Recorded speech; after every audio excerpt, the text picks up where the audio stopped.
질의응답 시간을 갖도록 하겠습니다. 첫 번째 발표, 두 번째 발표 다 있는데 뭐 궁금하신 것도 계실 것 같고 또 이 자리에 편하게 또 내 요건은 이건데 뭐 이런 것도 되냐 이런 질문도 가능할 것 같습니다.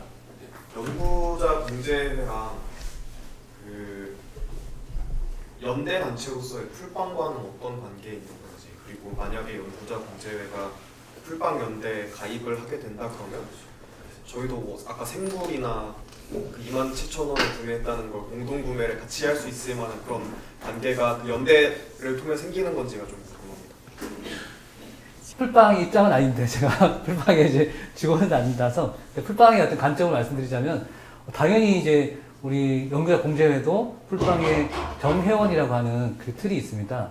앞서 이제 여러 단위 조직들이 쭉 있는데 그 조직들은 다 정회원으로 함께 하고 있는데요. 함께 하고자 손을 내밀고 있고 그 손을 이게 잡아주면은 형성이 되는 거고, 그러면 풀빵이 하고 있는 여러 이제 기본 공제부터 시작해가지고 다양한 품목들을 이용을 같이 하게 되는 거죠. 근데 이용할 때 그냥 맨입으로 하는 건 아니고요. 돈을 내야죠. 그럼 이제 아까 기본 공제라고 하는 게 6,000원인데요. 6,000원을 이제 걷습니다. 그러면 이제 연구자 공제회에서도 회비를 이제 걷어야 되겠죠. 그 회비를 걷어서 일정 부분은 풀빵으로 넘기고 이런 이제 부분들이 있으면, 풀빵은 그래서 함께 만들어진 여러 품목들을 동시에 여러 이제 단위들을 이용하게 만들어내는 연합체로서의 어떤 역할들을 하고 있다고 보시면 될 것 같습니다. 그래서 말씀 주신 것처럼 우리 연구자 공제회도 풀빵의 정회원으로 가입해서 함께 연대체를 더 크게 만들자라고 제안을 드리고 있습니다. 저희들이 이것도 풀빵에 같이 한다는 것은 풀빵이 저 기본 공제는 다 제공해 드린다는 소리입니다. 그래서 왜 풀빵은 6,000원인데 우리는 뭐 10,000원이 될지, 뭐 연구자 공제 회비는 이제 뭐 아직 10,000원이 될지 그보다 더 올라갈지 정해지지 않았는데 그렇게 이야기 나온 게, 예를 10,000원을 한다면 10,000원을 받고 풀빵 6,000원을 주고 나머지 4,000원은 연구자 공제에서 이제 또 공제회라는 조직도 운영이 돼야 되니까 그 운영에 필요한 여러 가지 인건비라든지 여러 가지 회의비라든지 이런 것들을 사용한다, 이런 개념이거든요. 그리고 아까 논문 다운로드와 그 밖에 이 연구자들만이 할 수 있는 연구자들만의 상품을 가능하면 아까 말씀드린 사람이 많아야지 할 수 있는 거에 많아지니까 그렇게 할 수 있는 만큼 조금씩 하기 위한 금액이라고. 질문이 있는데요. 그 우리 한혜석 선생님께서 여러 지역 공제회도 있고 노동 공제회도 있고 다 얘기해 주셨는데, 혹시 그 이제 한 공제회가 참여 인원이 가장 많은 경우가 한 몇 명까지 있나요? 대리운전 노동조합은 전국 단위 조직이라 거기가 2,000명이 넘어가고, 그러니까 1,000명이 좀 넘어가고 여기 있고요. 작은 이제 지역 단위 공제회들은 뭐 지금 이제 막 시작하는 데는 뭐 50명, 제가 있는 조직은 한 130명, 어떤 조직은 한 뭐 아까 이제 그 공제인 공제회 같은 경우 400명, 그다음 부산의 카부기 공제회라고 대리운전 기사들의 노동조합은 아닌데 공제회 만든 쪽이 있어요. 거기도 한 400명 가까이. 그래서 그 조직 상황마다 좀 다릅니다. 그 처음에 이제 몇 명부터 시작하느냐는 다 정답이 있는 건 아니고, 아까 공제인 공제회 같은 게 처음에 34명으로 시작했어요. 처음에 34명 시작했는데 했다가 계속 조직 열심히 하셔가지고 지금 400명 가까이 됐으니까 그 조직이 어떻게 이제 그 생동하냐에 따라서 결과물이 좀 다를 것 같아요. 네, 추가로 질문을 드리면은 이제 1,000명 이상이 되고 이러면은 사실은 말씀하신 그 공동체로서의 이 단위를 보기에는 너무 크잖아요. 그러면은 그게 이제 그 내부의 조직에서는 좀 다른 요한이 있어야 하지 않나요? 거기는 전국 단위 이제 노동조합이기 때문에 지부가 다 있겠죠. 지부에서 관계성이 형성되고 그 형성된 게 중앙으로 오고요.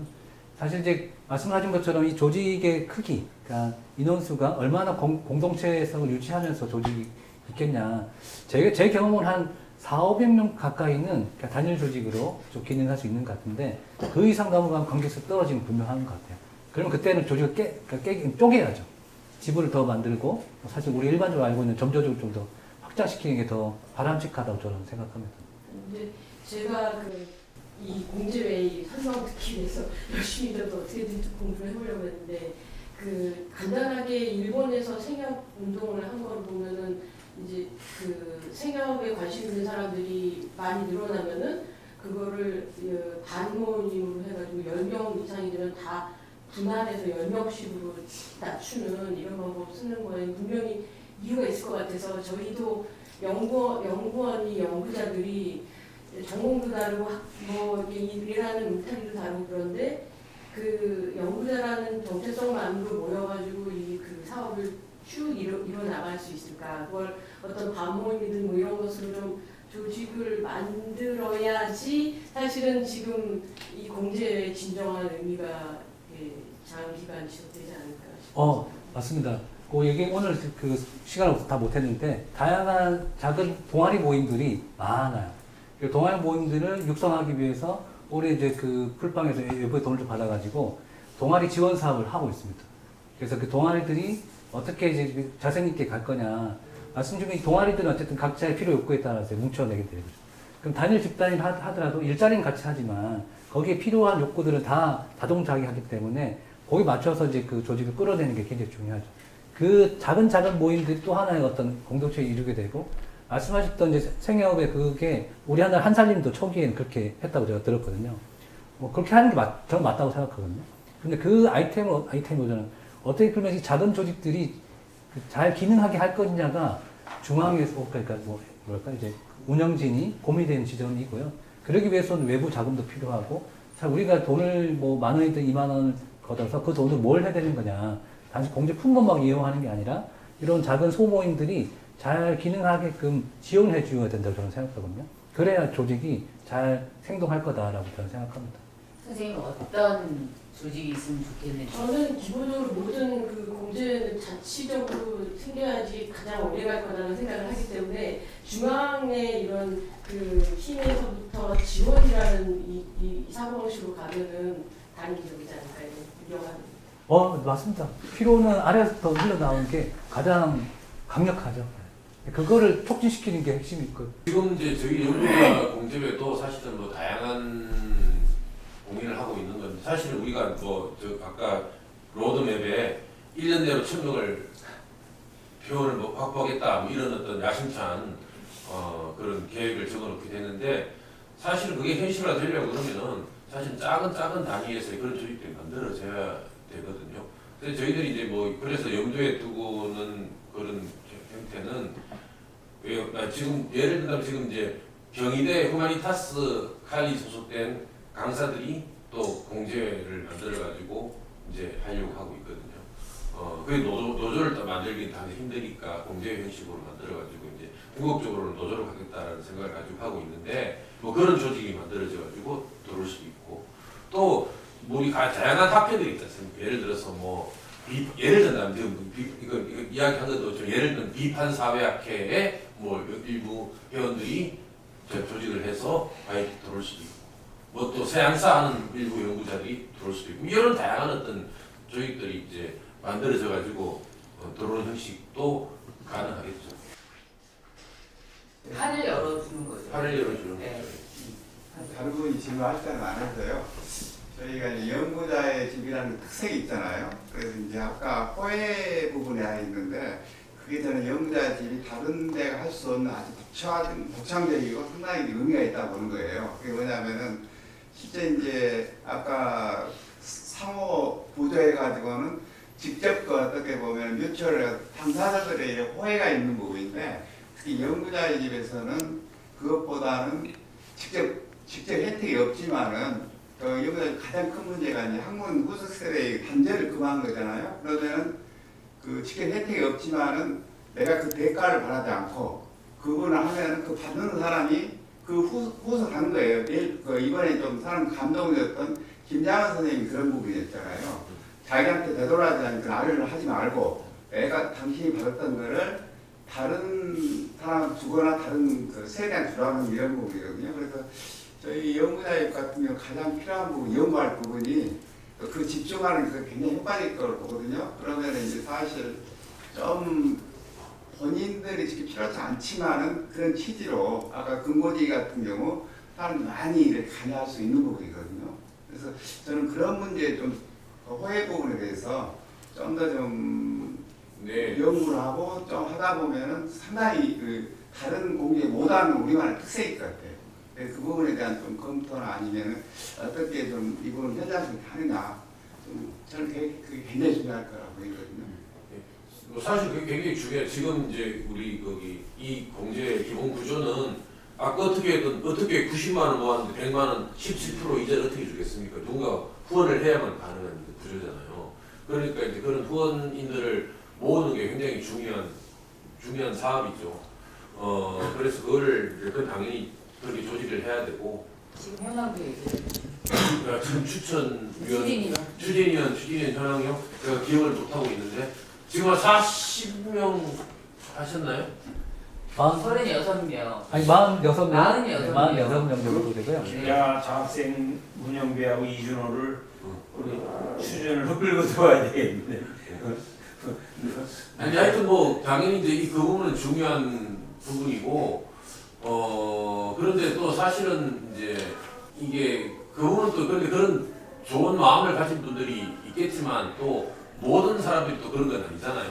그래서 그런 현실적인 한계도 있기 때문에 저는 사실 솔직히 말씀드리면 우리가 다 그런 좋은 마음을 가진 사람들이 후원에만 의존한다라고 하면 사실은 오히려 굉장히 사람들한테 설득도 안 될 것 같아요. 현실성이 떨어지기. 그래서 이제 그런 건 우리가 당연히 해야 되지만 그런데 우리는 여기만 의존해서 공제를 계속 뿌리겠습니다라는 말은 저는 할 수는 없다고 생각하고 그래서 이제 거기 입법 활동이라는 것이 궁극적으로는 이제 시작이 돼야 된다 생각을 하고 있습니다. 혹시 공제 타산이나 또는 이제 소액대출자의 채무불이행이나 이런 경우는 지금까지 없거나 아니면 저희한테 어떤 그런 위험성 같은 건 없는 건가요? 당연히 있습니다. 요걸 왜 당연이라고 제가 얘기 드렸냐면은 대출을 받아서 돈을 못 갚는 경우가 많이 있거든요. 그러니까 이 프레임이 중요합니다. 돈을 안 갚는 것과 못 갚는 것이 좀 다를 수 있잖아요. 못 갚는 상황을 어떻게 이해할 거냐. 요게 이제 제 언어로는 이걸 호혜적 채권 추심이라고 호명할 수 있는데요.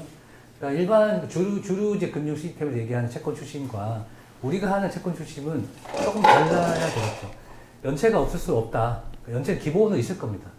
왜냐하면 살다 보면 아프고 다치고 어렵고 힘든 일이 발생할 수밖에 없기 때문에 정상적인 경제생활 못하는 사람이 있다. 그걸 전제로 설계한 거거든요. 그럼 그걸 어떻게 리스크를 대비할 거냐인데 그걸 그냥 믿음으로써가 아니라 사실 이걸 예측하는 거죠. 그러면 그거에 몇 가지 대비가 있는데 그럼에도 불구하고 가장 중요한 포인트는 옆 사람이랄까요? 예를 들어볼게요. 돈을 빌려주는데 친구한테 돈을 빌려줘요. 친구한테 빌려줄 때 재산과 소득과 신용 등급을 볼까요? 너 신용 등급이 몇 등급이야? 하는 순간 어떻게 되죠? 친구 관계 깨집니다. 그죠? 호혜적 대출이라고 하는 거는 친구한테 돈을 빌려주는 겁니다. 아주 이상향 쪽으로 말씀드린 거예요.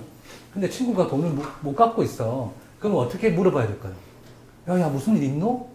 죄송해요, 제가.